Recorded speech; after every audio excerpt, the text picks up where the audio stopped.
Welcome to Plastic Model Mojo, a podcast dedicated to scale modeling, as well as the news and events around the hobby. Let's join Mike and Kentucky Dave as they strive to be informative, entertaining, and help you keep your modeling mojo alive.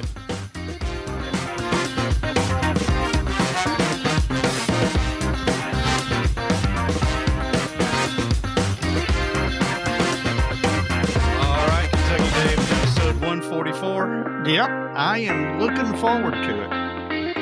That would be a gross? Yes. 12 square? Or airliner scale. Airliner scale? There you go. Well, we've got somebody in the third chair tonight, and folks have heard a lot of him in Plastic Model Mojo. They just heard him. That's right. The voice of Bob Bair. Bob, how's things in Charlotte? Welcome to... Oh, no, we already did that. That was good. They are really, really hot. Physically, really. I imagine so. Yeah, there has been like 2 straight weeks of heat index over 100. It's just the Piedmont heat. Yeah. Well, now that my pool's open, I'm happy for that. I bet. I bet you are. Yeah. Felt good on the 4th of July. It did. Yeah. Well, Bob, since you're in the third chair, we're just going to start with you, man. What is up in your model sphere?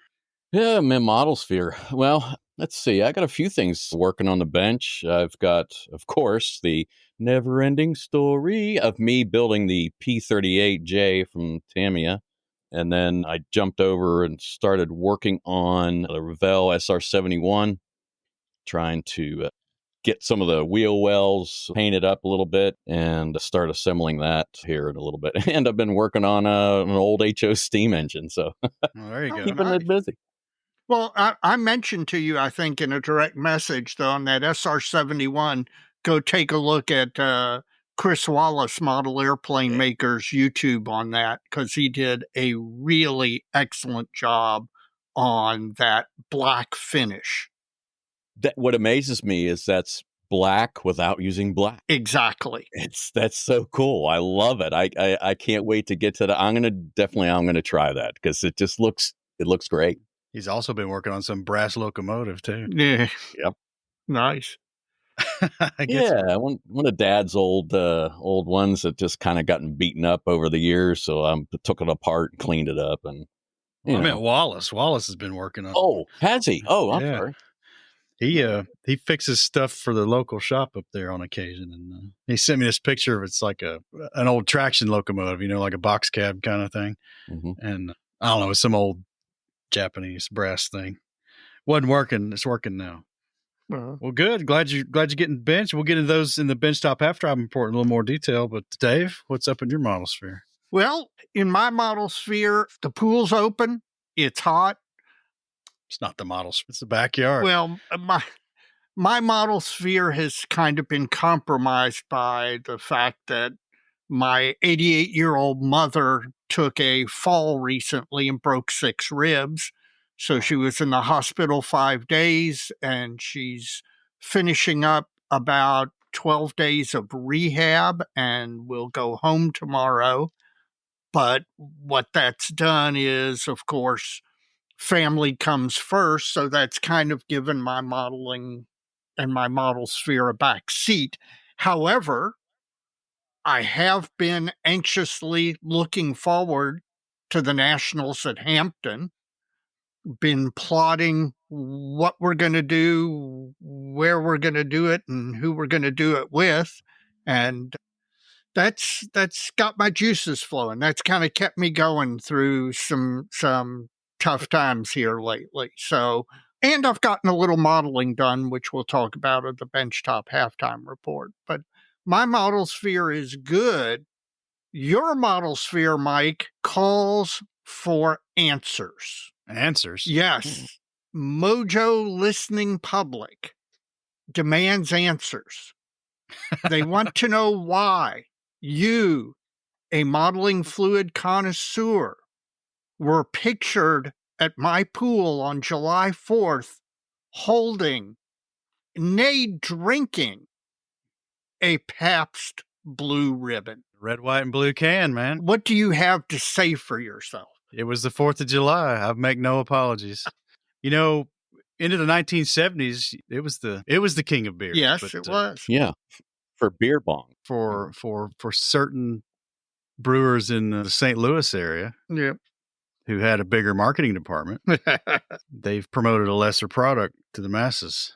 I'm not saying it's a great beer, but for sitting out in the sun on the 4th of July, it'll do fine. Well, what's up in your now that you've been thoroughly raked over the coals for your choice of modeling fluid? I'll do it again next year. There you go. We'll get a picture next year, or maybe next year we'll get you a Blatz or a Fairs or a Schlitz. No, or a natty bow. And you're out of Schlitz, you're out of beer. Here you go. You're out of money too. Get to some Iron City, maybe. There you go. Yeah, that wouldn't be terrible. Old frothing slosh. Ooh, that's the stuff. Mike, what's up in your real model sphere? This is kind of a double dip because we got some model railroad commentary we just finished up there with Bob and talking about Chris Wallace. And then over several episodes, we've been talking about that book collection you went to see. And then we've had a lot of stash reduction and estate planning banter over the next episode and a couple other places. I finally purged my furnace room of all the model railroad stuff that I had left. Almost all of it, 90% of it, 99% of it probably. Just on Facebook Marketplace, been selling it, sold a bunch there. And then last weekend, bought a table at the local show for one of the local train clubs. The doors to the public opened at 10. I went in at 9 to set up, spread out my wares, sold a couple of things real quick to one of the club members. And then a dude came by and was sizing up everything. And he could tell what I was doing. And he said, how much for all of it? And I gave him my number and he took it and I boxed it back up and folded up my tablecloth. And still 10 minutes before the show opened to the public, I went home and enjoyed the rest of my Saturday by going fishing. Nice. with a fat wad in your pocket. That's right. But it's long gone now. No, it was earmarked. So that's the way we go. So that's my model sphere. Well, since we're recording, I'm assuming A, you have a modeling fluid, and B, it is not Pabst Blue Ribbon. So, Mike, do you have a modeling fluid in front of you? I do. I am sipping on some more of that Old Forester 1920 I had last time. Oh, good stuff. So that's where I'm at. You need to bring some of that to the dojo in Hampton. That's good stuff.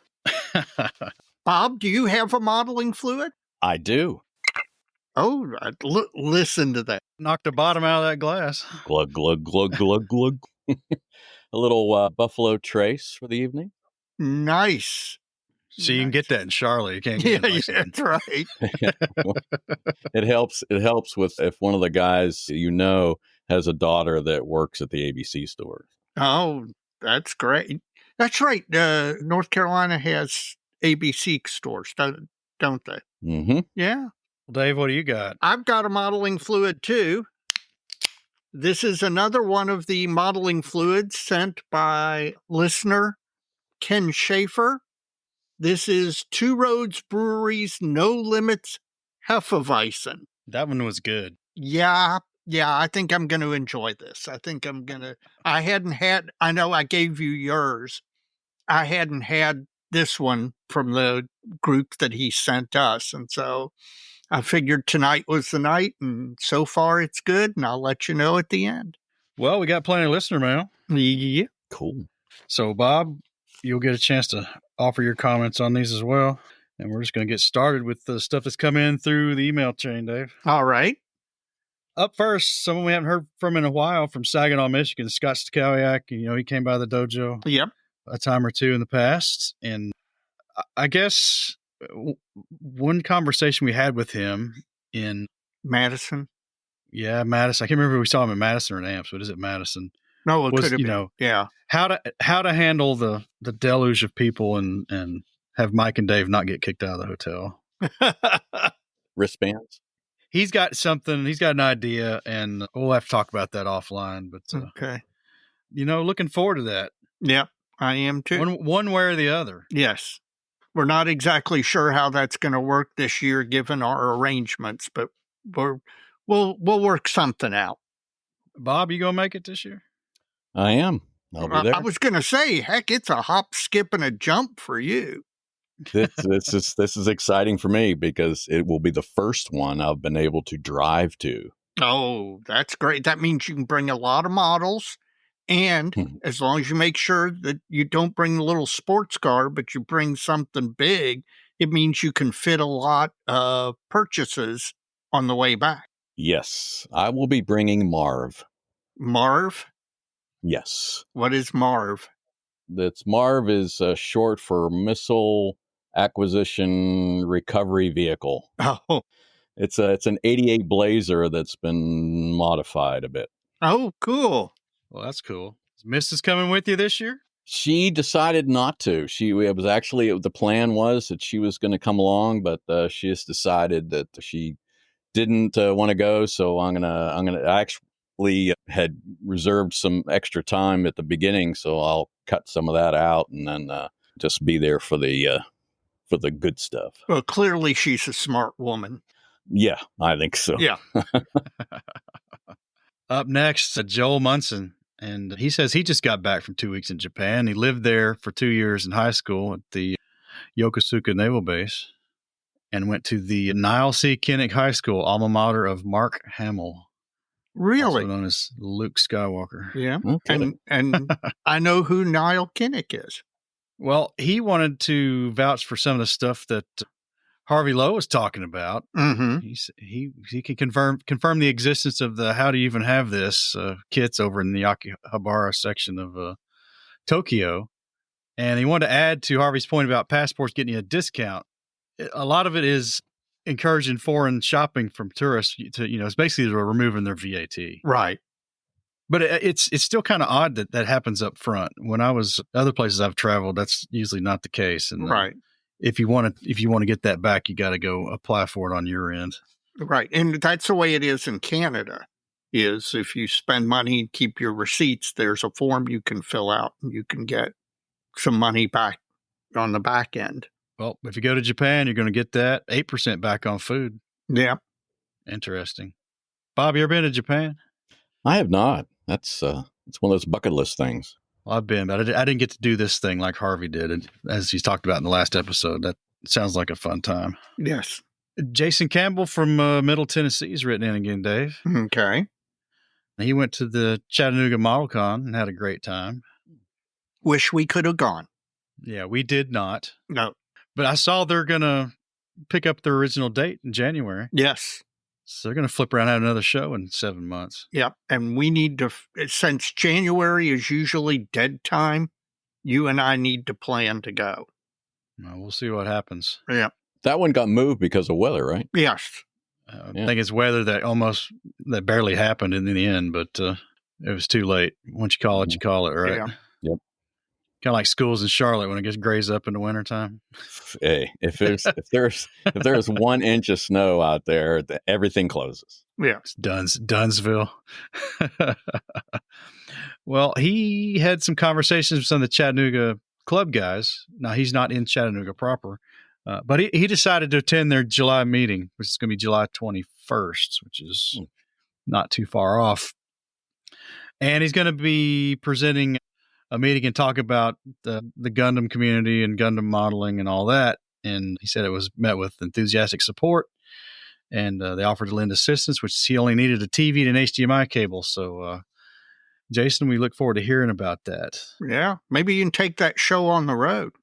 You could, man. Has Nats had a Gundam or mecha? I know somebody did a Machining Krieger one. Right. I don't know if they've had a Gundam presentation, a seminar, but that certainly would be. I would not doubt we're going to see them in the future because we're getting expanded Gundam categories already. Bob, your club got on that bandwagon? No, not yet. Yeah, you find the home of NASCAR, a lot of cars, a lot of vehicles. Our club is pretty diverse, but you get outside the city and I've gone to a couple up, just up the road in Statesville. And, the contest has all these categories for cars. And then, here's one for science fiction. Here's one for tanks. Here's one for planes. That's what's it. I understand. Well, Arthur Garanazzo from Brazil's written in again. Oh, great. And he had a question for us. He wants to know if we participate in modeling forums anymore these days, and in particular the written ones. And he meant, go ahead, Dave, because I know you were moderating. I still do moderate 72nd scale aircraft forum. I don't participate as much as I would like to, just simply because the internet's like drinking from a fire hose, man. Mm-hmm. The thing I like about forums as opposed to, this Facebook stuff is because of the threaded nature of forums, 6 months from now, I can go back and I can find that really fantastic build that Petraola did on the W-34 if I wanted to do something like it. And so I could actually, whereas if I saw something 6 months ago on a Facebook group, even if I could remember the group I saw it on, I'm not sure you'd ever find it. Yeah, I find myself saving posts on Facebook a lot. Yes. Mm-hmm. Yeah, I do think that you have to do that more with Facebook, is because you'll never find it again. Yeah, I don't really. There was, in its heyday, at the front end of the internet, there was track links and missing links for the Armor Guide. Yeah. I was pretty heavy into both of those for a long time, but gosh, not anymore. It's almost all on social media. Yeah. I'll dabble in Brit Modeler. I found a lot of good stuff in that one, yes. But that's a few. Yeah, it's very eclectic. Mm-hmm. I like Brit Modeler. I like the vibe at Brit Modeler. Yeah, it is. You're right. It is very good. Everyone is very helpful. Yeah, it's a good forum. Well, and then the photo bucket fiasco. Oh God, yeah, that trashed a lot of stuff. Trashed a lot of forums. Yeah. And it's like perfect storm. Right, it wasn't long after that happened, the social media stuff started ramping up, and that was kind of the end of that. Though those armor forums are still around. At least one of them is. Can't remember which one. I think it's Missing Links is still there, and Hyperscale is still around. Yep. Interesting question, but no, I don't do much of that anymore. It's just a sign of the times. He didn't say whether he was doing any of it. He did. He mentioned one. Let me back up and find that again. Modelers Alliance. Oh, Modelers Alliance. Well, I've never heard of that one. Okay. And he mentions before he passed that Bob Letterman was pretty active in that forum. So that's the one he was in. Okay. From IPMS Silver Wings, Drew Savage. He wanted to thank us for getting the word out on SilverCon 2025 in Sacramento back in May. More than happy to. He said last year they had 300 models entered, and this year it was north of 400. That's fantastic. And he wants to attribute at least some of that to us helping boost attendance by helping getting the word out. So, listen, any listener out there, your club's having a show, reach out. Mike and I mean, first of all, post the flyer on the dojo, post pictures from the show on the dojo, but reach out to Mike or I and let us know. We want to promote these shows. Again, Mike and I are big believers in people going to shows, not for the competition, unless that's your bag, but just for the interaction that you get with fellow modelers. Well, Bob, I used to go to a bunch in North Carolina when I was living in Tennessee still, the front end of my modeling career. Over in the Asheville area, maybe? We used to do the Asheville French Broad chapter show. We used to go to Charlotte. We used to go to Salisbury. Yeah. Is that club even still around? Arm Air is what it was, I believe. I haven't heard them. I know the last one that our club, the Charlotte Scale Modelers, did the show, we did it with Gastonia. I remember that. Yeah, they had, but Gastonia has 7 members. But we're doing it again this year. So, but it's still out in November. So we'll give you the information for that when it gets a little bit closer. Well, last episode we mentioned Newware kits, Newware Yes. models, and Mike Idakavich, as predicted, wrote in. I think if you say Newware 3 times fast, Mike Idakavich appears in your bathroom. You know, it's like Biggie Smalls. If you say Biggie Smalls into the mirror 3 times. Hi, guy. Well, he says Newware kits, he recommends them. They have one of the best catalogs of real space related resin kits in regards to both, not both, but in regards to diversity, quality, and buildability. And he sent some photos of the ones that he's built. Yep. I should put those on the dojo. I've got a couple of those myself.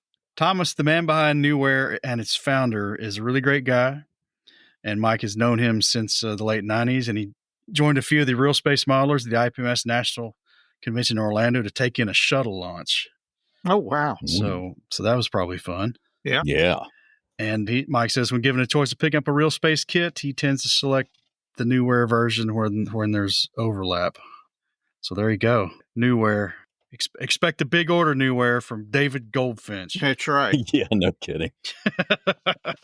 Man, if they're going to be at Nationals, I would definitely be spending cash there. Yeah. Yeah, I don't know. I checked the vendor list if they're there or not. Oh, that reminds me, I need to go sell some blood. Well, Dave, that's all I got from the email side of things. Have things been coming in via Facebook Messenger? Yes, they have. First up is Agent 003, Brandon Jacob. Brandon had previously communicated with us where he had dipped his toe into buying collections and then liquidating them.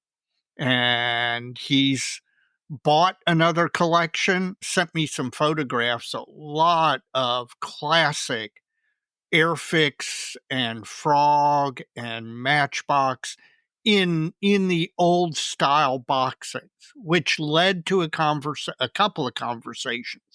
One is Brandon's discovery that there's a whole other group of modelers, guys out there. You might find them on Facebook.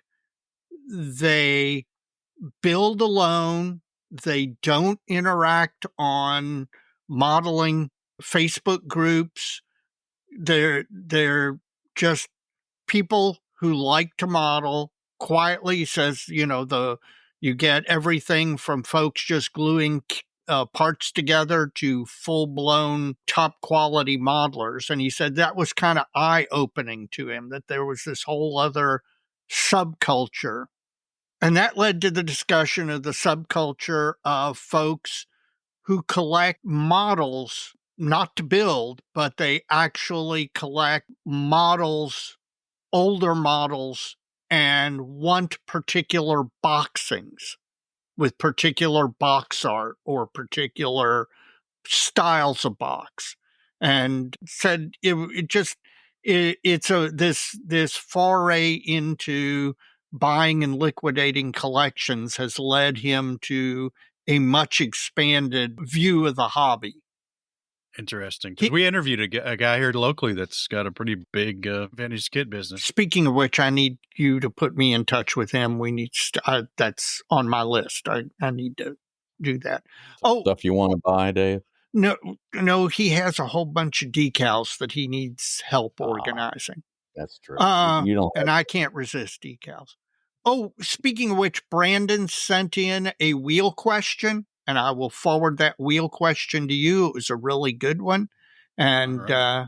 So I'll send it to you so you can add it to the list.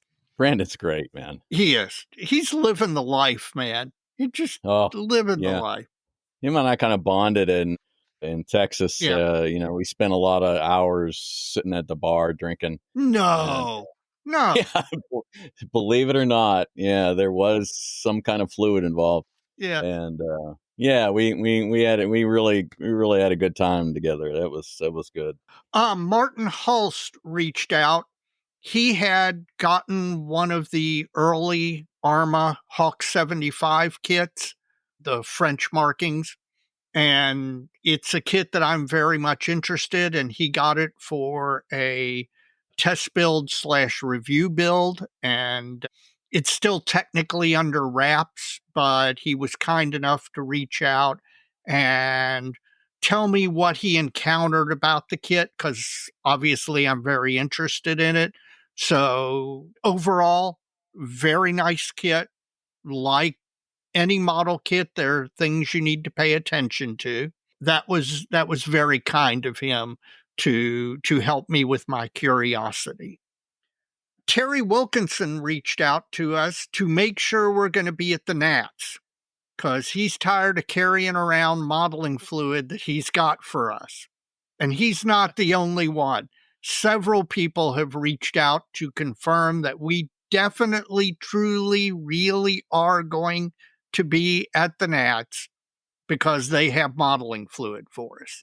So to Terry and everybody who's reached out, yes, we're going to be there, barring some act of God, and that we're looking forward to seeing all of you, and we'll receive whatever modeling fluid happens to come our way. Scott Danielle, a listener in the UK, reached out because he travels to Cincinnati 3 to 4 times a year for business. I don't know what business he's in or who he works for, but it causes him to travel to Cincinnati 3 to 4 times a year. And he actually reached out to recommend some beers from local Cincinnati microbrews, a place called Dingle House. And he recommended a couple of beers. That led to the conversation to expanding, talking about Hofbrauhaus, talking about the museum in Dayton, the Newport Aquarium, Jungle Gyms, and we just had a nice wide-ranging conversation.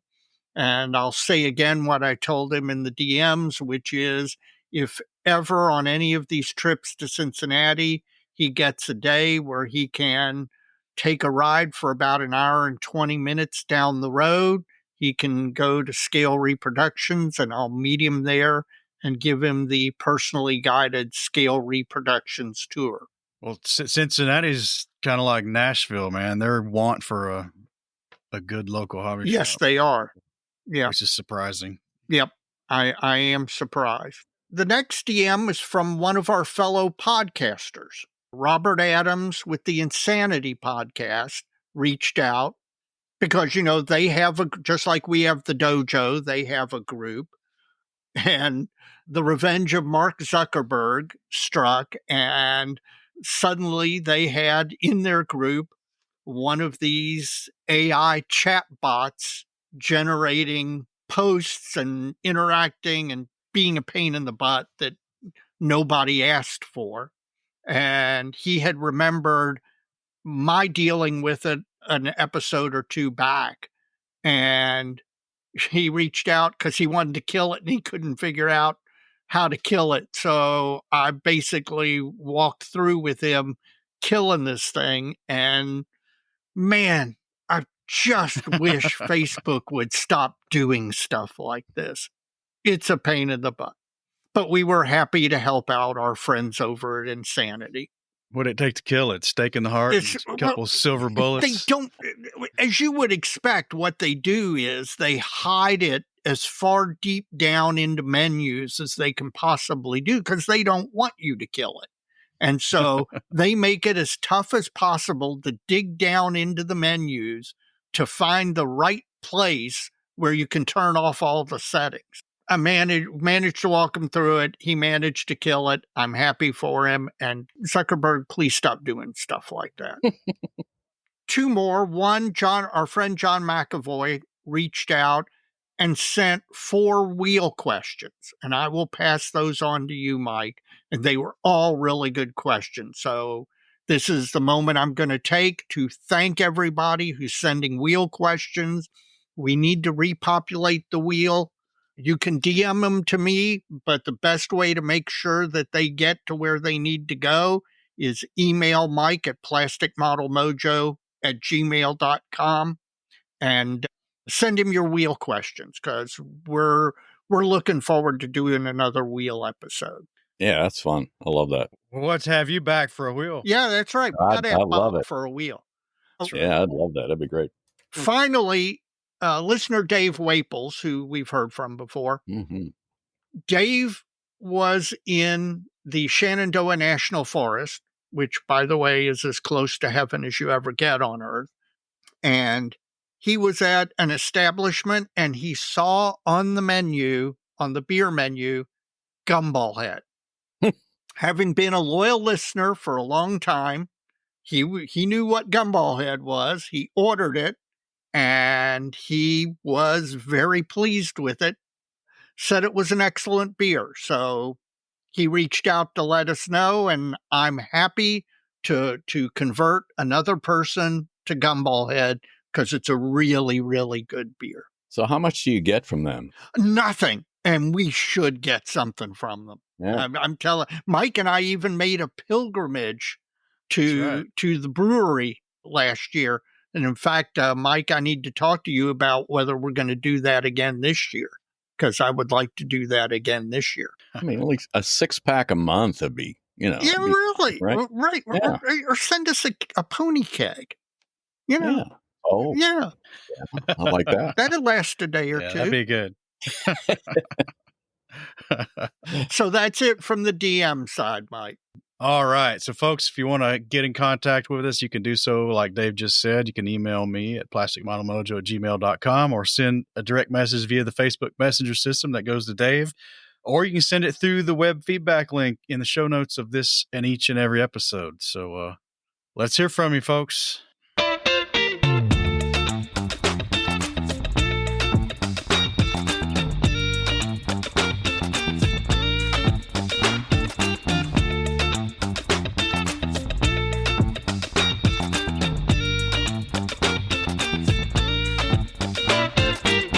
As always, when you're done listening to this episode, if you would rate the podcast on whatever ratings app you use, whatever listening app you use, give us 5 stars or thumbs up or whatever. It helps drive people to the podcast. If we don't continue to grow, we'll die, and we don't want to die, so we want to continue to grow. Help us grow. The other way you can help us grow is if you know of a modeling friend who doesn't listen to modeling podcasts or doesn't listen to Plastic Model Mojo, please recommend us to them. Help them if they need help technologically with downloading podcasts and subscribing. We appreciate it. You can also rate the podcast through the ratings web link also in the show notes of each and every episode. And once you've done that, you can check out the other podcasts. We'd love you to do that. You can do that by going to www.modelpodcast.com. That's Model Podcast plural. It's a consortium website set up from our good friend Stuart Clark at the Scale Model Podcast up in London, Ontario. And there you can find an aggregate of all the banner links to all the other podcasts in the model sphere. In addition to podcasts, there's a lot of other content out there you need to take in. We got a lot of blog and YouTube friends in the model sphere. Evan McCallum, Panzermeister 36. He's got a great armor-centric YouTube channel. Does a little model railroading every now and then. Chris Wallace, who we've mentioned, model airplane maker, has got a great blog and YouTube channel, especially if you like 48 scale aircraft. If you're into 72nd scale, we got a couple of recommendations. We got Stephen Lee, Sprue Pie with Frets. He's got a lot of 72nd scale projects going on, and just a lot of long and short form blogs about just general model sphere kind of stuff. And the In-Shy Guy in 72nd scale. The In-Shy Guy blog, our friend Jeff Groves up in Indiana has got a great blog. And man, what was he building recently, Dave? He was building something that you would be happy with, which was F9F Cougars and Panthers. Ah, that's right. A4. He's kind of on a naval air kit, a jet naval air kick. So he even had an F8 sitting out on the table. I think that was to shame me. And finally, Scale Model Workshop from Dr. Paul Budzik. You're going to want to get on Patreon or YouTube to check that out and see what Dr. Paul's got going on. Finally, if you are not a member of IPMS USA, IPMS Canada, or your national IPMS chapter, please consider joining. Great organizations, volunteers, helping people out. In fact, I've got an e-board meeting this weekend, so I'm going to take an hour and a half of my modeling time and devote it to trying to make the hobby of scale modeling a little bit better. If you are an armor or post-1900 figures modeler, consider joining the Armor Modeling and Preservation Society. Great group of guys, really are dedicated to the art of armor modeling. Their national show is back in South Bend, Indiana next year. Mike and I are intending to attend again, and I cannot recommend them enough. They're a great group of modelers. Plastic Model Mojo is brought to you by Model Paint Solutions, your source for Harder and Steenbeck airbrushes, David Union power tools, and laboratory-grade mixing, measuring, and storage tools for use with all your model paints, be they acrylic, enamels, or lacquers. Check them out at www.modelpaintsolutions.com. Well, guys, as it has become customary in our, most of this year, I guess, one of our feature episodes every month has been the shop talk thing we've been doing, and folks have been enjoying it. And Bob, that's what we brought you in for, because it's a lot more fun when we got somebody in a third chair for these. And we even let you pick some of the topics this time. How about that? Yeah, isn't that scary? That's right. I like that. Fresh ideas, fresh blood.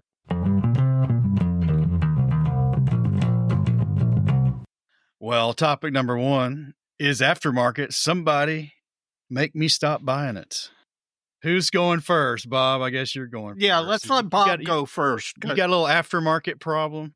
I do. I mean, I get so excited, especially when I go to nationals and I start digging through the Edwards area, and I'm like, oh, that would be cool. Oh, yeah, let's do that.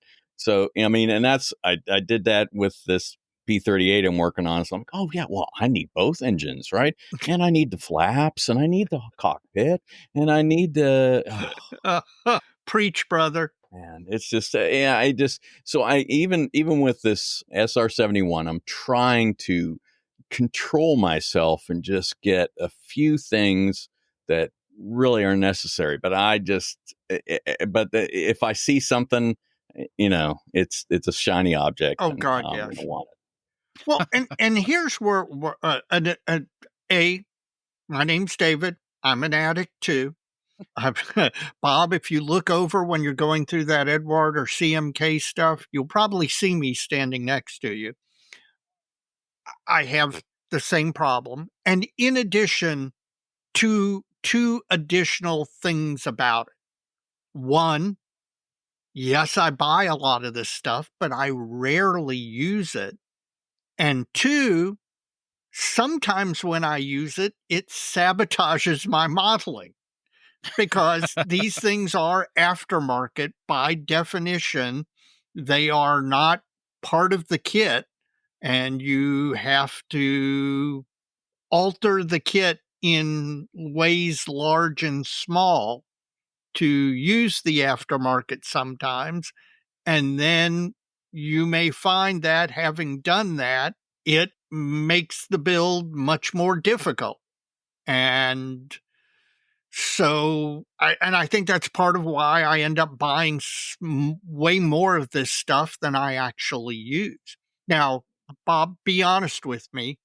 On that P-38, did you use both aftermarket engines? Yeah. Both? Yeah. Oh, wow. I know.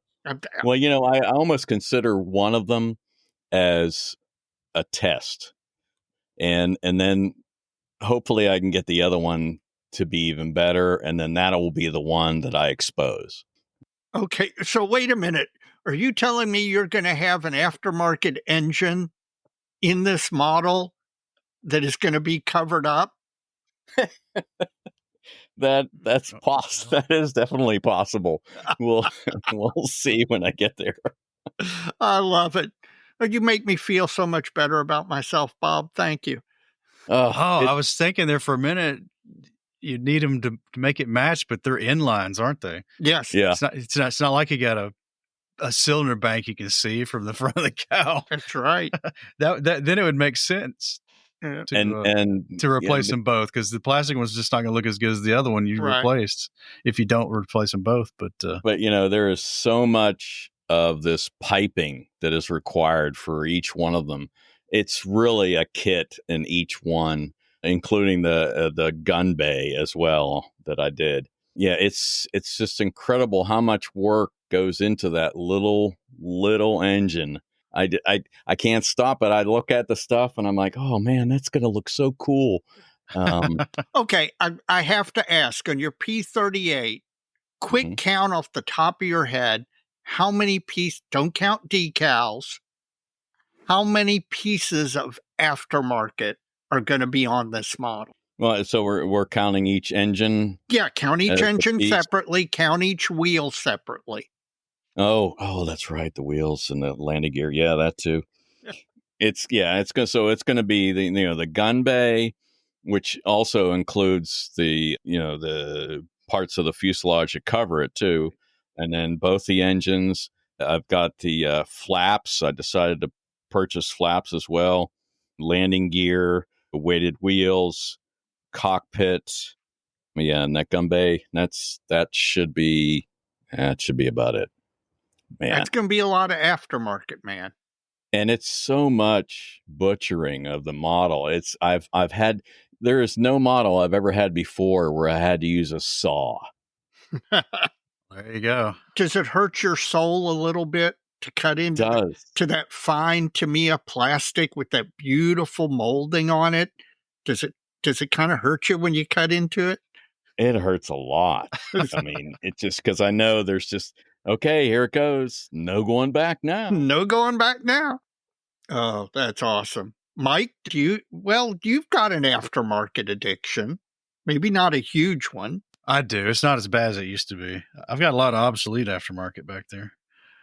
I think I've joked about starting the Jurassic aftermarket exhibit at the Aftermarket Museum of History. There you go.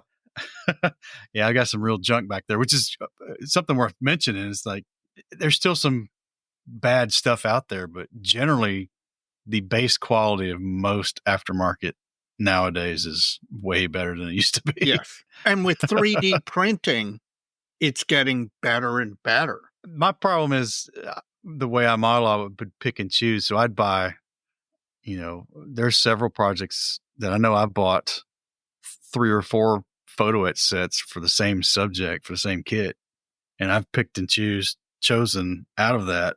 So I've got a big stack of frets in my spares area that's just picked over and cherry picked photo etch sheets. Yeah. Or more intensive detail sets that had resin and photo etch. And I've just picked out, the best of the best and use that. So I don't know. It can get expensive. Yes. Yeah. You don't want to know what a model costs. Yes. Yes. But I still buy, not like I used to, but I still buy quite a bit.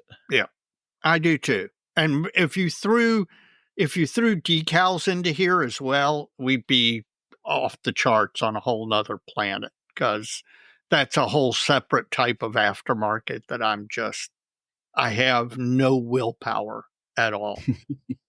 Well, as I'm trying to think of what's the most recent thing I bought and when I bought it. It's probably mail order or eBay. It was some resin bits for a Soviet T-70 light tank. It's probably the last thing I bought that was aftermarket. No, that's not true.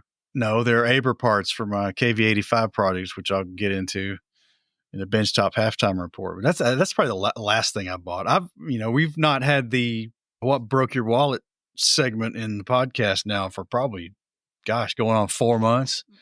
It hadn't been that long. I think it has. And well, save it for after national. Oh yeah, right. Yeah, opportunity there. Probably it's been 3 months because the last time we did it was after Heritage Con. Yeah, probably true.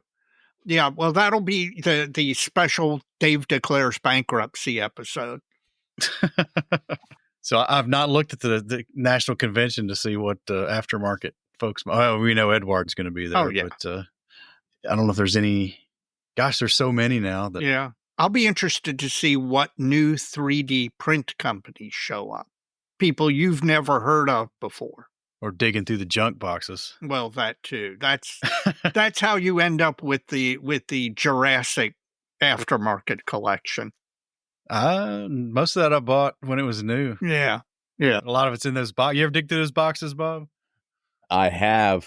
It's another. It's almost like another hobby. Mm-hmm.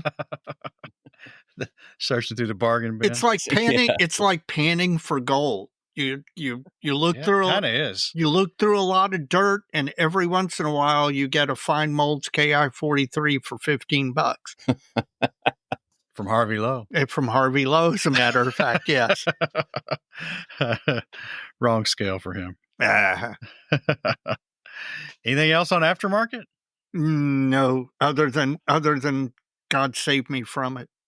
Yeah, I'm going to try. Me too. I'm going to try and I'm trying to be smarter about it, but I've got some other projects in the wings here that I want to look at, and I'm already looking at, what can I buy extra for it?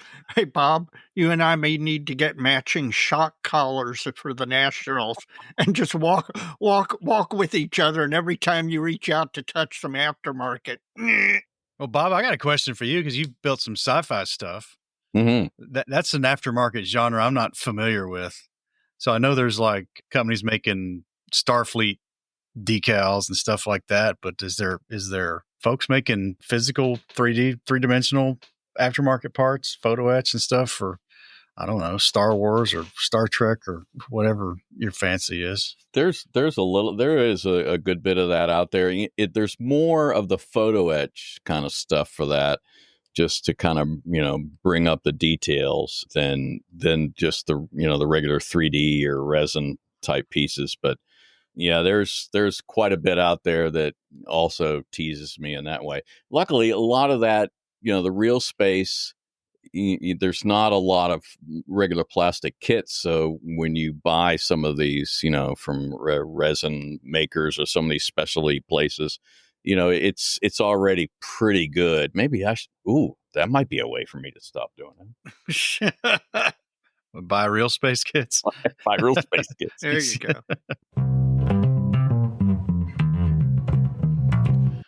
Another question from you, Bob.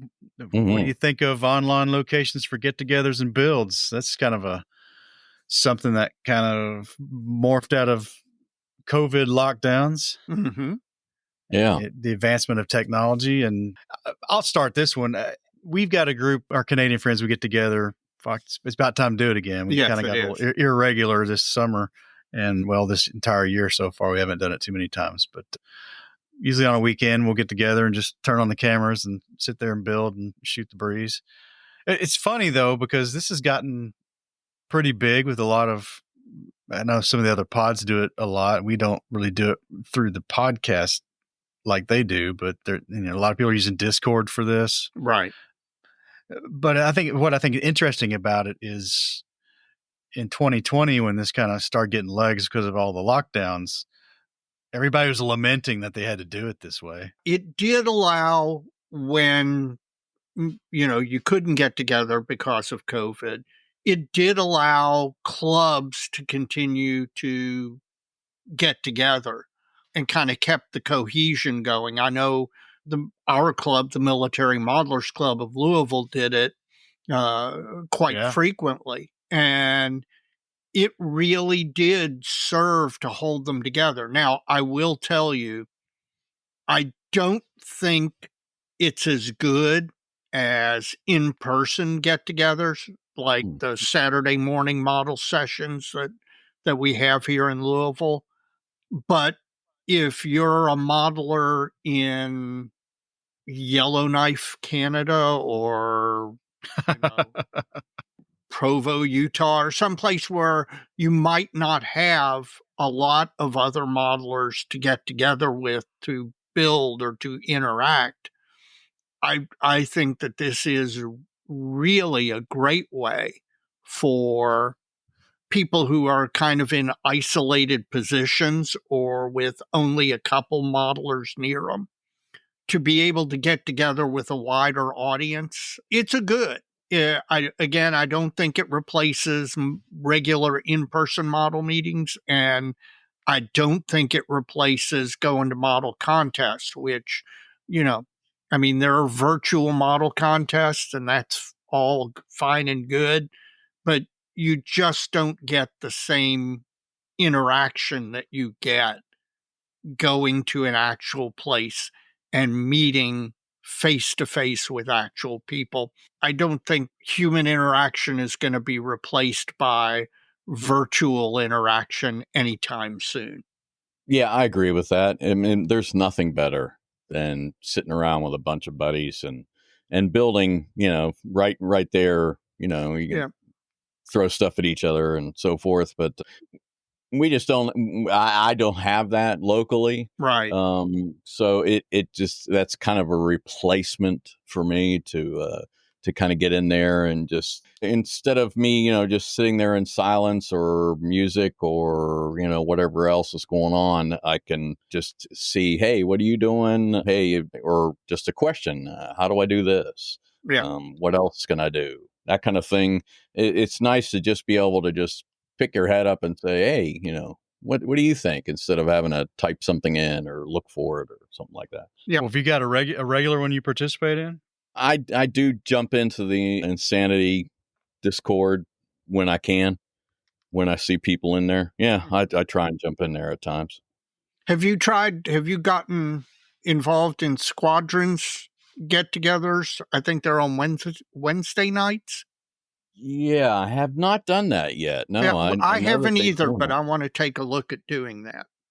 Yeah, they've got that little live session that they do on Wednesdays. Live and they stream. announce That's not really, not like a build group though. No, it isn't. It's just a live stream. But yeah, we've got hours, and we should probably do it more. And Dave and I, we do it probably on a more regular basis than we do with the rest of our gang. And then our Minnesota friends. Yeah.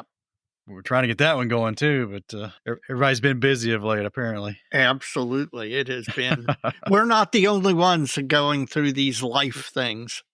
Yeah. Yeah. So annoying. Yeah, it is. Discord, I've poked around in there a little bit. I remember I was trying to set one up for something else, and it was when it was fairly new, and maybe it was an artifact of it being new, or that I was on the mobile version on my phone, or I'm just turning into my dad. But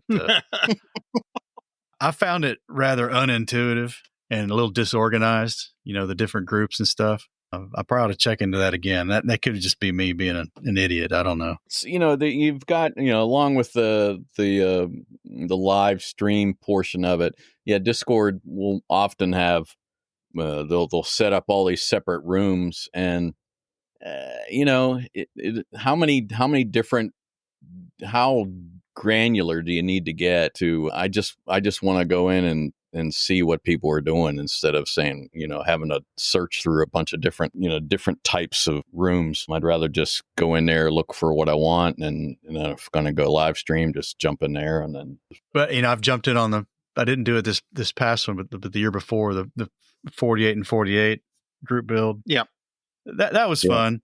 Yeah. But I can't do everything. That one's gotten some legs, and that one comes around every year, and it's certainly been popular. And I know folks like it. Folks like doing this, and I'd be curious what's kind of the ratio of the ones that are more public, the ones that are more, just a tight knit group, just a few friends. Yeah. So like the Insanities, I assume it's pretty much open to anybody who comes through the link, right? Yeah. So it can probably stack up with a lot of people on a weekend when folks aren't too busy doing other stuff. And as counter to that, with our Canadian friends, it's just 4 or 5 of us. That'd be 5 would be high tide probably. Yep. And just different things. One can be a little more intimate. The other one just is a big gang of people. That'd be more like our club in Louisville on Saturday morning. Yeah. Well, folks have got these. I'd like to hear what other people think about the online locations for get-togethers. And do you, as a listener, do you have a regular group that you get together with, not in person, but online? Video builds or however you do it. We'd be interested in knowing. Yeah, and invite us. Yeah, invite us. We're not above showing up. No. Well, Well, this last topic comes from Steve Anderson's A Guided Journal for Modelers. And he is asking, in 5 years, what is one thing you wish you would have started doing regarding modeling? You're gonna hate my answer, Mike. It's gonna be foreshadowing regret here. No, organization. I know 5 years from now, well, I shouldn't say that. I want to be more organized. I want to get more organized because I'm convinced that if I'm more organized, I will get better and more output. I just keep letting life get in the way. And even when life doesn't get in the way, I procrastinate way too much. So I can see myself in 5 years looking back and going, I wish I would have started being more organized 5 years ago because I'd have a lot more models done and I'd be a lot happier about my hobby. Bob? It probably would be something like 3D printing. Mm-hmm. Although it's a scary thing because it looks to me like a whole additional hobby. Yep.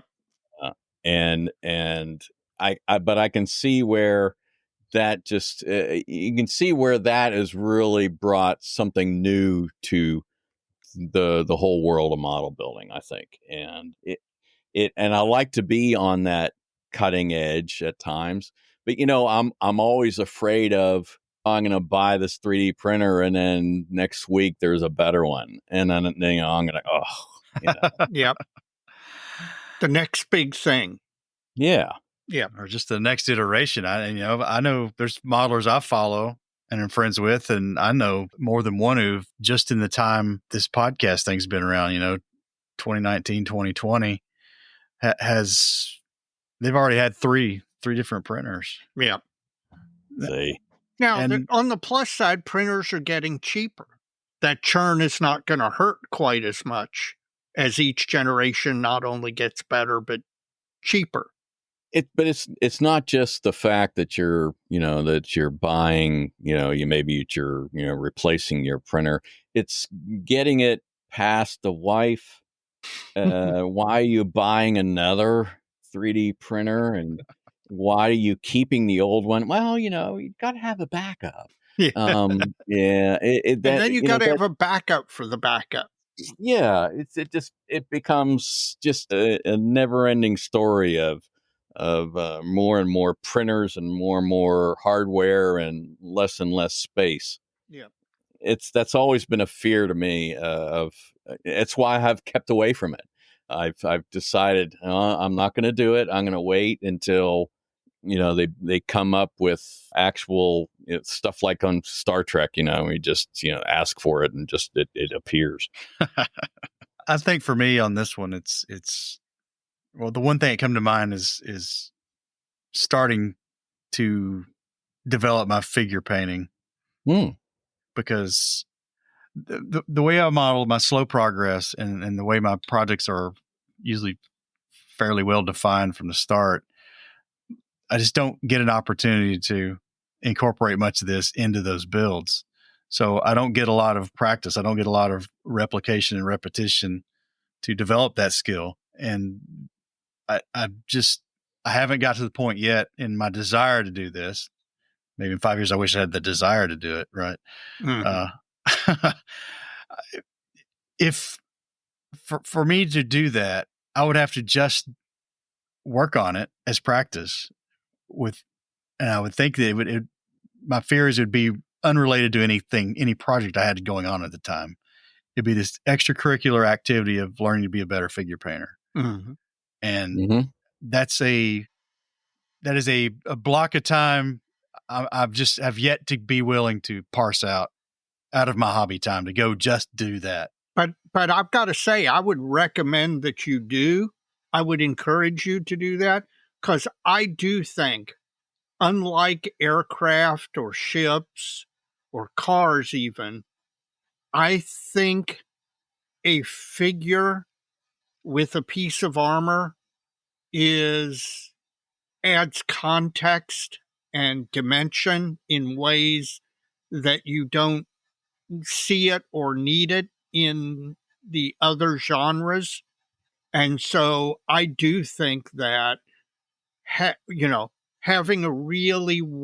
you can have a really, really nicely done piece of armor on a base.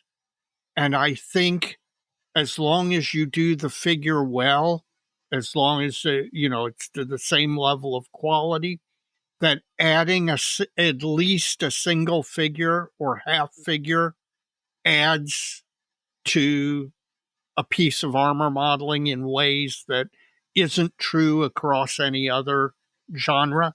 Yeah, I think that's true to an extent. And it's just, like the KV project, there's going to be 2 or 3 that need to get done for that. So maybe this is my opportunity. I don't know. And actually, that's a great one. Honestly, figure painting. I agree. That is a great thing to try to get into. It seems like when people are doing that, they can just sit down, paint, and they just all right, I'll just stop and walk away. It seems like it's easier than having a stopping point wherever you're going. But yeah, that is something that I am just afraid to even try. I'm afraid of, much like you said, Dave, where it enhances the overall look of your tank, plane, whatever it might be. But I'm afraid of it taking away from it because it looks so bad. And like the old joke about how you get to Carnegie Hall: practice, practice, practice. So I need more bench time. Yes, you need to burn through 100 figures. I'm about to where I won't be helping with homework and crap anymore. There you go. Yeah. Maybe I'm going to cash in my time chips here. Yeah. We'll see. You'll find some place to put it. I'll hope for you. Okay. And I'll wish in the other hand. There you go. Anything else, guys, on that one? No. There's probably some scratch build projects I wished I'd have started, but didn't. I don't know. That one's a little far-fetched probably. But yeah, figure painting is one that's always been kind of like, yeah, I know what I need to do. I just don't seem to want to give up the time to work it in. Yeah.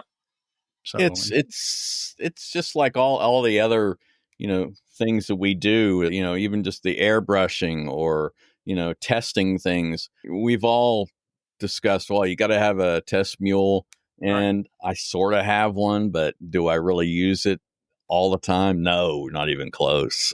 Sometimes I just, go paint. They're just things that I feel like, it'll be 5 years will have gone by and I'll go, man, why didn't I just focus a little bit more on this? Bases by Bill is back with quality display bases that enhance any model. From U.S. and Japanese wooden carrier decks to custom-sized cherry hardwood bases, Bases by Bill display bases are available for any type of model and for any size. Oh, and have you heard? Bases by Bill is now a U.S. reseller for one-man army high-definition paint masks. These masks bring amazing detail to your model, even maintenance stencils. They have to be seen to be believed. And all one-man army products include free shipping. Check basesbybill.com to see the products. Bases by Bill for all your model display needs. Well, there's always something new at Bases by Bill, and Christian Gurney wrote us a little message here, and could even be a new ad read. Yep. Cool. They're rolling out 2 styles of Soviet airfield bases. Well, that's not what this one is. Oh, what's that one? This is the U.S. Navy CVN carrier deck display bases. I was going to say that's the other thing they're rolling out is a modern U.S. carrier deck. Crafted for the scale aircraft enthusiasts seeking affordable realism, they're available in 72nd, 48th, and 32nd scales. Each base features accurately engraved anti-slip textures, the 5-spoke pad eyes, and weld seams molded right after a real carrier deck. And for added convenience, there's paint masks provided for the pad eyes with every base. Nice. That's a good feature. And you can choose from the standard base or upgrade to a cherry hardwood holder. These bases are now in stock and ready to ship starting at $9.99 plus shipping. Visit basesbybill.com to learn more or place your orders. So he sent some photographs And we encourage him to put those on the dojo as well. And it looks pretty darn good. It looks awesome. He has posted a couple, and man, the Soviet airfield bases and the modern carrier deck are just awesome. Well, this is the Benchtop Halftime Report. And Bob, you're going to repeat a few things or give us a little more detail. We know you're working on a P-38. With enough aftermarket to choke a horse. Yeah. What else? Yeah, or get into that a little bit. Tell us a little bit more about it. Well, I've finished one engine, which includes, some of the fuselage, covering around it. Right.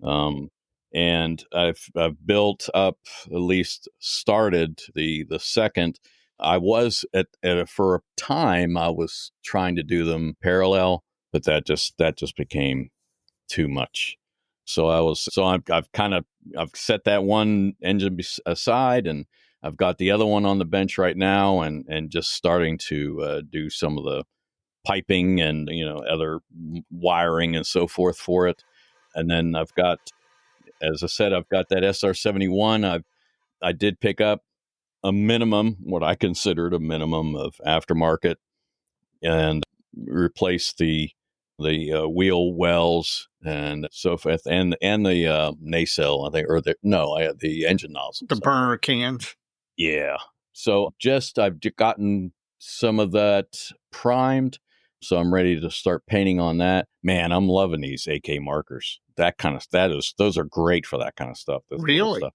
Oh man, I'm really loving it for that little detail stuff. Especially you handle it, you paint it to try and get everything in place before you put on the extra stuff on the outside, and you're obviously you kind of mark up a little bit or nick some stuff, and then I just pull out a pen and just wipe, and then it's right back to the way it was before. Nice. I love that stuff. You'll have to post some of that on the dojo, capture a little bit of that and post it on the dojo. Let me ask you a question. Mm-hmm. The P-38. Mm-hmm. Why? In other words, what inspired you to say, I want to build this? Was it a particular aircraft you wanted to build? What was it or you just saw the kit and thought, man, that is the latest and greatest, and I want to try my hand at it? And then what inspired you to go whole aftermarket hog on it? Well, I've been since grade school. I've been a World War II aircraft guy. I've expanded that a lot since then, but I've always loved those aircraft. And I built the Revell 148th P-38 eons ago. Yeah, my deep sympathy. And it was, Richard Bong's plane. And I've always loved that aircraft. I love I guess the Pacific Theater is a focus for me. Even just recently, I've just read a couple of more books on different things going on in the Pacific Theater, and the P-38 has just been a special plane for me. So that's why I believe that I bought all that stuff, because I want this to be. I just want it to be so cool. I just want it to have all the stuff. It's my favorite, and I bought all this aftermarket to make it look hopefully great. And so it's just really just the love of the plane. Well, I'm proud of you for actually starting it. A lot of times, a lot of modelers, and myself included, will have this thing that they've always wanted to do, but they never get around to doing it for whatever reason. Oh, I need to get better or whatever. And I admire the fact that you leapt in with both feet and said, I really like this. This I want to have, and therefore I'm going to go build it. Yeah.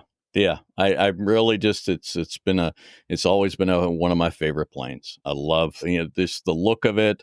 It's Kelly Johnson, I'm a big fan there. Yeah. Books on that, Skunk Works and so forth. the Cadillac tail fins were modeled after the P-38. There is just so much history that, just not even associated with the warfare part of it that ties in with that P-38. And it's just a special plane. And I love it. I understand. Any other projects on the bench besides the P-38? Well, that's the SR-71 that I'm working on too. And then that I've just started. What you just finished? I was thinking there was a science fiction something you were. Well, I finished both of the ornithopters from Dune. Yeah, because I am just an absolute huge Dune fan. I've read all 8 books of the main stuff, and then some of the others. I've always been a huge Dune fan. So, what did you think of the movies? The current, the last one, the Disney. I love them. I really do. I think they did a great job, depicting, what goes on with the characters. Yeah. These movies are unique from some of the others. They're not focusing on some of the other things like the Spacers Guild and so forth. They're focusing more on the characters, and I'm good with that. I enjoy that, and I think the visuals on it are just amazing. So yeah, and that's why I had to get those. I had to have those ornithopters. So as soon as I pre-ordered those, both the Atreides and the Harkonnen. And you'll definitely see the Harkonnen one in Nationals. And I'm hoping if I can get some replacement clear pieces that I buggered up, that I'll bring the Atreides one as well. Well, good. I'm looking forward to seeing those in person. Well, Dave, what have you been doing?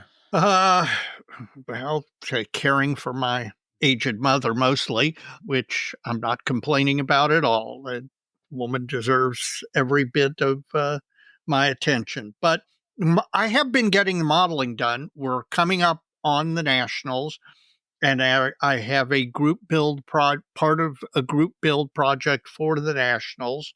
So I am laser focused when I get modeling time on those. Those are 2 F8F Bearcats. I have a third one that's a French one that I kind of threw in as well. But my F8Fs are in glossy blue, and I anticipate decaling this weekend and being done with decaling this weekend. And if so, then it looks like I'm going to make it. It might, these things might be off gassing as we're riding in the car to Hampton, but they're going to be done. There's no reason, as close as I am, for them not to be done. And that's pretty much all the modeling I've been doing, because I've been, like I said, I haven't had a ton of time given life events, but the time I've been doing is laser focused on getting these done. And by the way, Mike, you were worried about whether one small bottle of Mr. Color Gloss Sea Blue would paint all 3 of these Bearcats.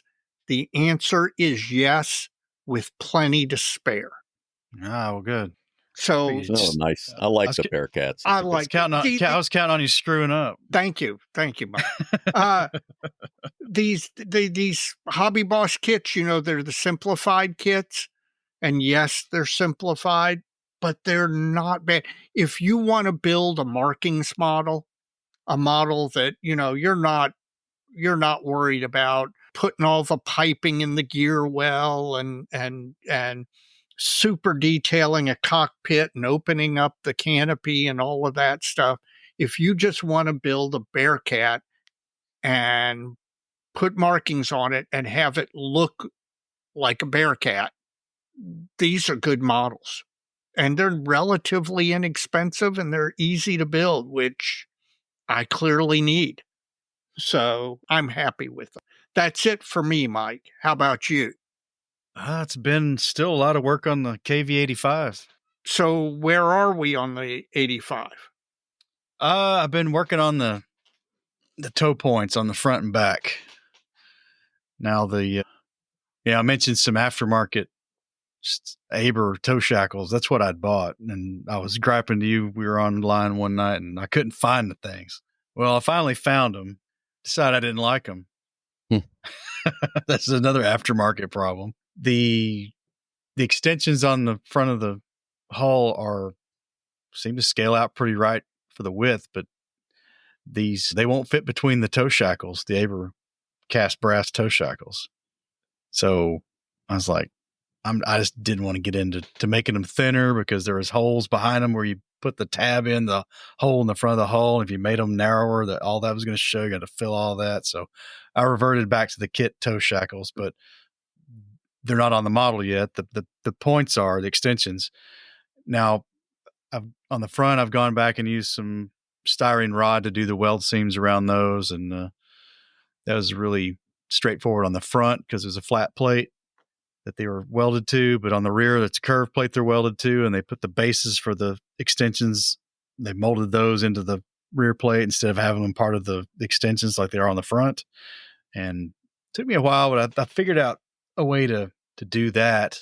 The problem was there wasn't a way to put the styrene rod weld seam down because there was really no corner to put it in.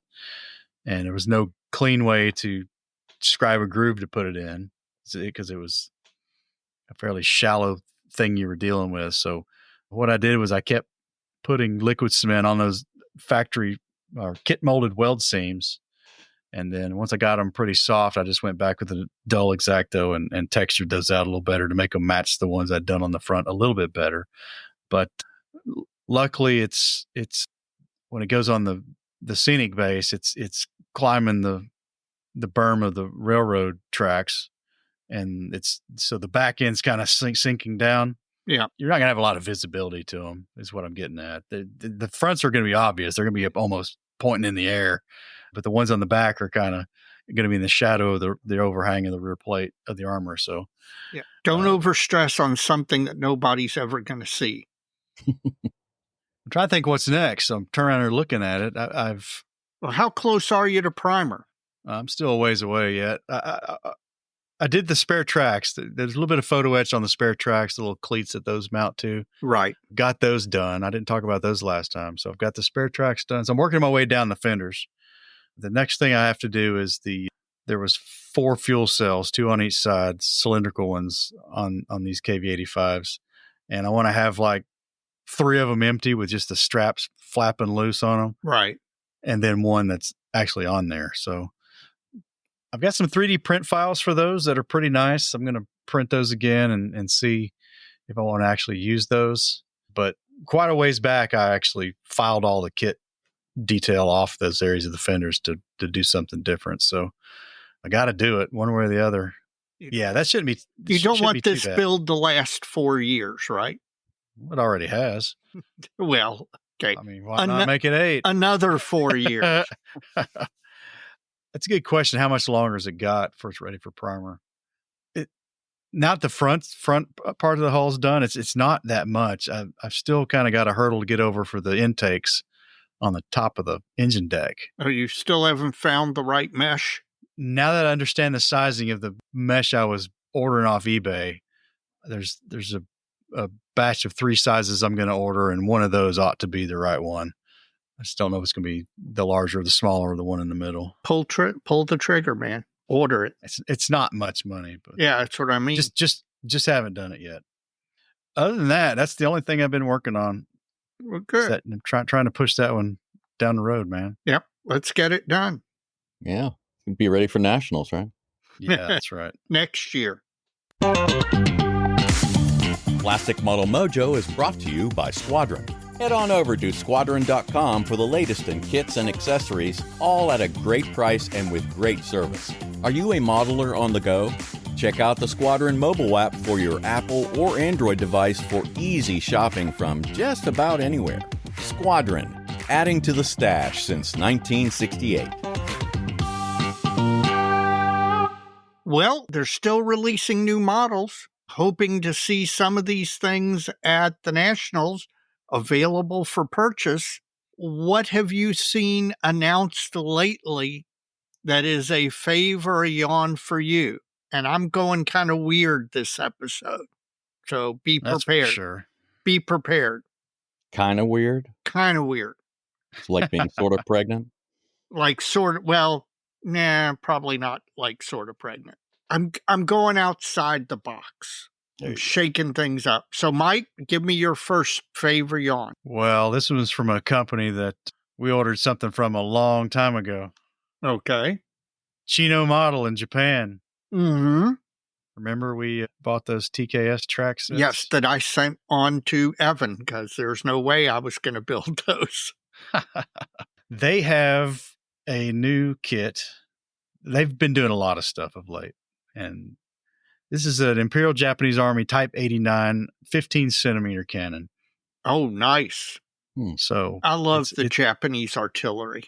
Now, I've seen pictures of these with the battles they fought with the Soviet Union. Yep. In Manchuria, and they're out in the far eastern part of Russia and Soviet Union. And this one's kind of cool because I've got several pictures of one of these, and it wets my whistle because it's an interesting subject. And I've got a figure of a Soviet soldier looking over a captured German rifle, and somebody just released a figure of a Soviet officer looking over a samurai sword. I was thinking about a vignette with a gun I've already got, a smaller, like a 75 millimeter gun. Right. That's kind of from this same period. That's an older pit road kit. Mm-hmm. It's a plastic kit, yep, though. But I know the kit. This one's interesting. I could see me getting this one. I'm gonna have to look into. Remember this one? You had to order it through that that broker through that other website. That's the only way they sold the stuff. We got them, but it was kind of weird. Yes, it was a weird way to purchase. So that's my first fave. That's what I got. Bob, what do you have? I noticed that they've announced Model Collect. I've never bought anything from them. That B-21. Yes, they have. I'm really interested in it, but I'm wondering how accurate it will be. Right. Since it could only possibly be based on the first prototype that we've seen. Right. And I don't think anyone has seen, or at least not nothing public, looking from the back end of it. Right. It seems like we've all seen the front of it and the top of it, and we haven't really seen what additional things they've done to those engines to make them a little bit more stealthily. And it's kind of like that kit that you picked up for someone recently, the original stealth fighter. Oh yeah, that I got for Wallace. Yeah, to my everlasting shame. It's like it ended up being nothing close. Now, right. But this is obviously going to be much closer. But I'm interested in it. I'm waiting to see what it's. I would love to see one in person to have a good idea on it. I have the same feelings you do. Well, my first one is going to be the non-odd item. A company called Temp Models, TEMPMODELS, which I've never heard of before, has announced in 72nd scale an SU-34. This is the SU-27 derivative with the side-by-side seating that is used as a fighter bomber and has been used very heavily in Ukraine. And a fair number of them have been destroyed by different methods by the Ukrainians. And there's not really a great SU-34 kit out there. So I like Soviet/Russian 72nd scale and a model of a kit that there isn't really a good model of already. Checks all the boxes. I will, if I see one of these, I will pick it up almost assuredly. Mike, next. I won't be getting this one, but somebody's finally done it. They have kitted the infamous Tsar tank. Oh, yes. V&K Productions, the ad from Scalemates read, truly massive, 0.5 meter long. So it's the big tricycle. Right. The huge Ferris wheel looking spoked wheels on the front and the gun sponsons, and like, holy moly, man. So if it's a half a meter long, it's got to be a third of a meter tall, just about. You would think. So it's a big model. Yeah. And spindly. Well, the spokes look a little heavy on it, so. Yeah. They'd almost have to be. It's the product code's F3D prefix, so I assume it's a 3D print. Right. But, there's a pretty cool little one in 72nd scale that's got photo etch spoked wheels that I've seen built before. Oh, really? I've never seen that. It's a really interesting thing, really bizarre. But finally, somebody did it in 35th scale. If ever one was wanted, they've got it now. I want to see one of those built and on a table. Man, so many spokes. Yes. Oh, yeah. All right, Bob, next. Another fave, Edwards P-40s. Oh, yes. Man, they have got some great stuff that has just recently come out. The whole plethora of the different P-40s, and they all look amazing. And that's another plane that I really like a lot. Yep. Another one I built when I was a kid. Yeah, that I might have to. Oh gosh, yeah, I'm gonna be in it. If anyone's looking for me at Nationals, I'll be in the Edward area behind a stack of P-40s. Yes, looking for like the Overtree stuff and the white box and that. Oh, there you go. I feel you, brother. I completely understand.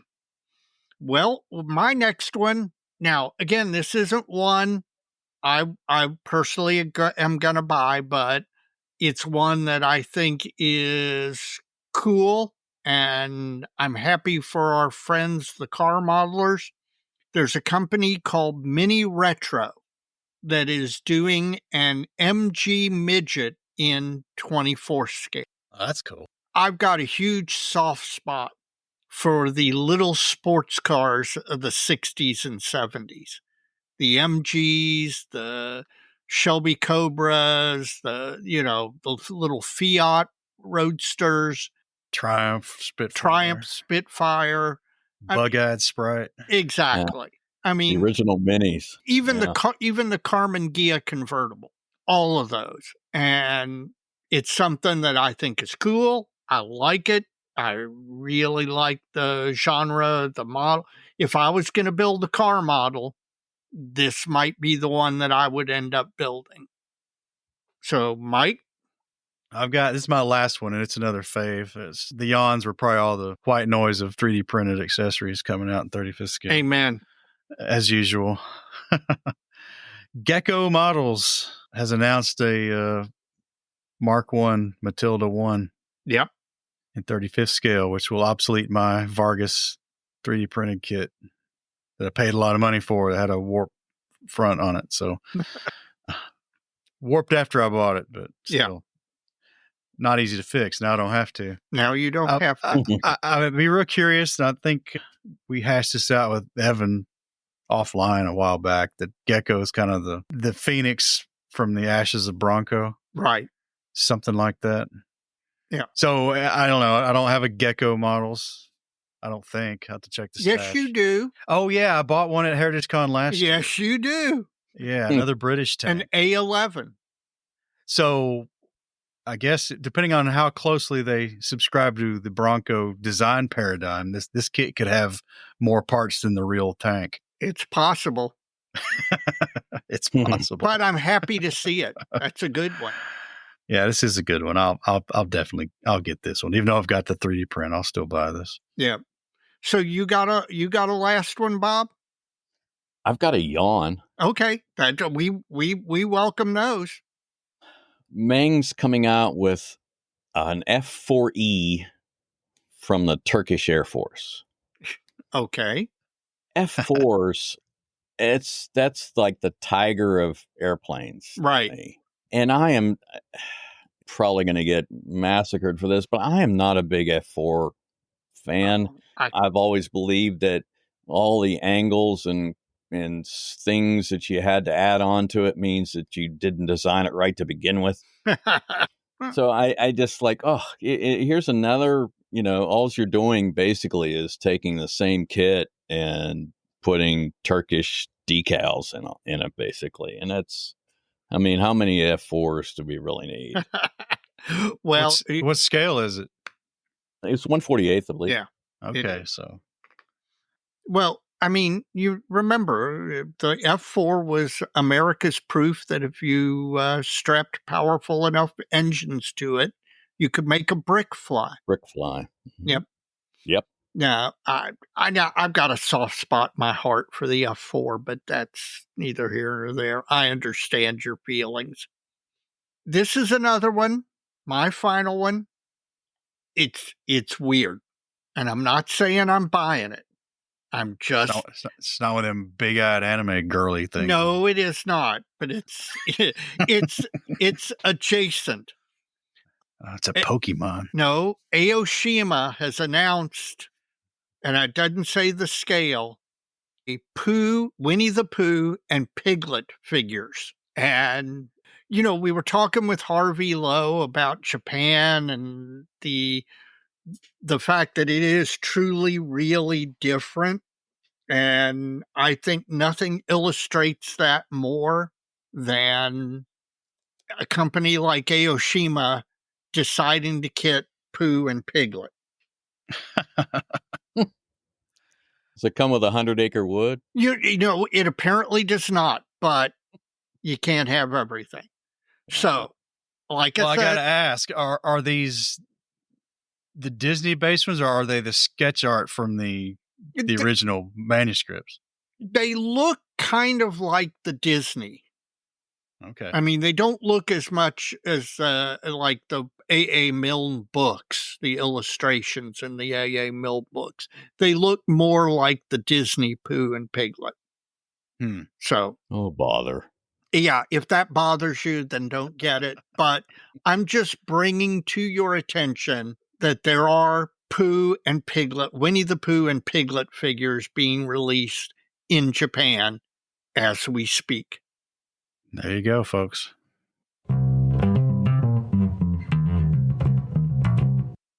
Gentlemen, we are at the end of the episode, and neither of your all's modeling fluids are going to be any surprise. Well, it might be a surprise if either one of you tells me I drank it and I hated it.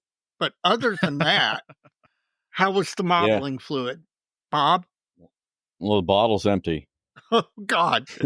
Well, it was just a little bit of the... It wasn't full when we started, right?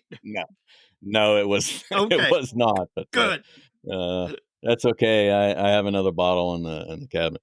It was, of course, it was great, and what else can you say? It's Buffalo Trace. To go down to Frankfurt and get me some. I was going to say they make it 20 miles from where Mike lives, and he can't find it anywhere. Maybe that's what we need to bring to the dojo. There you Buffalo go. Trace. If you show up with a bottle of Buffalo Trace, you get automatic entry to the dojo.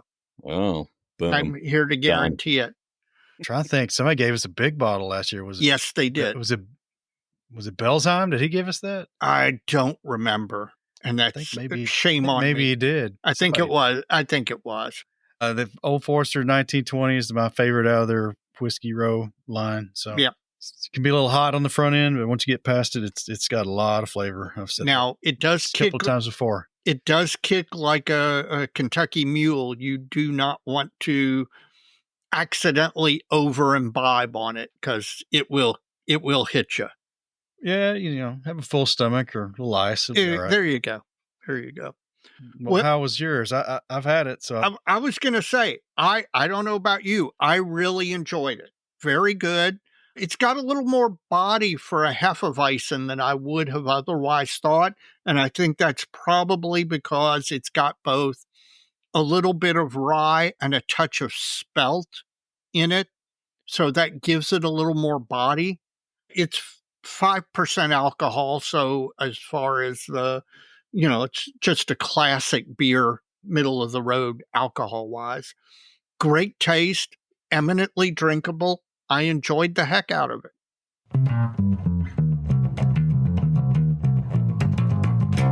Now we're really at the end of the episode, and Mike, do you have a shout out? I'm going to give the customary shout out to all the folks who've elected to support Plastic Model Mojo through their generosity. We've been on a little uptick with that lately, and we really appreciate it. And again, we're still working on that second phase of the website. So everything folks can do to help us out there is greatly appreciated, and we're still working on it. Yep. But we've had several come up through Patreon, and folks, thank you very much. It's most appreciated. Bob?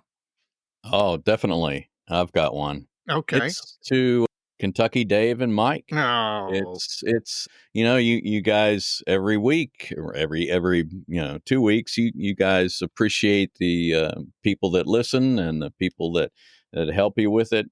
You guys rock. You guys are doing such a great job, and I think I speak for all of the rest of the listeners saying thank you. You guys rock. Well, much appreciated, and everybody's welcome. And we no end in sight. Still, we're going to keep going until we can't go anymore.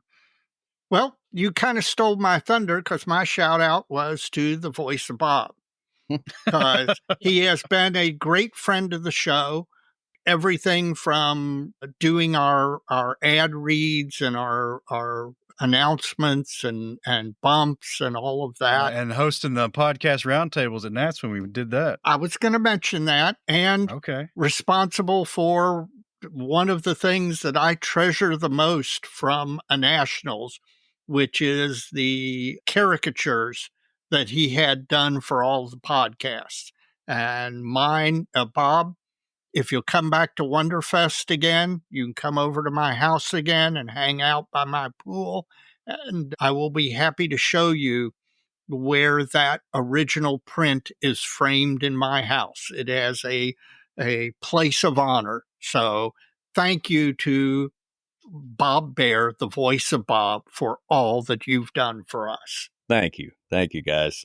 Yeah, that was the biggest kick for me too. Was getting those done. That was it was such a great surprise. I mean, and just awesome. And I got to learn that I apparently podcast with Christian Slater. Well, Bob, thanks for joining us tonight. My pleasure. It's awesome. We need to not wait quite so long to get you on again. This was really fun. This was a joy. Well, you guys have always got great guests. Really, not me, but I mean, so many of the others, Dr. Strangebrush, man, he is just so amazing every time. Like you said many times before, every time you have him on, you learn something. I learned something new. Yeah. And that's the same way I have always felt about it too. And then everyone else that you get on there, it's always a great conversation. So just my little part of it, I love it. Well, thank you very much, Bob. All right, Dave. As we always say, so many kids, so little time. We'll catch you guys soon.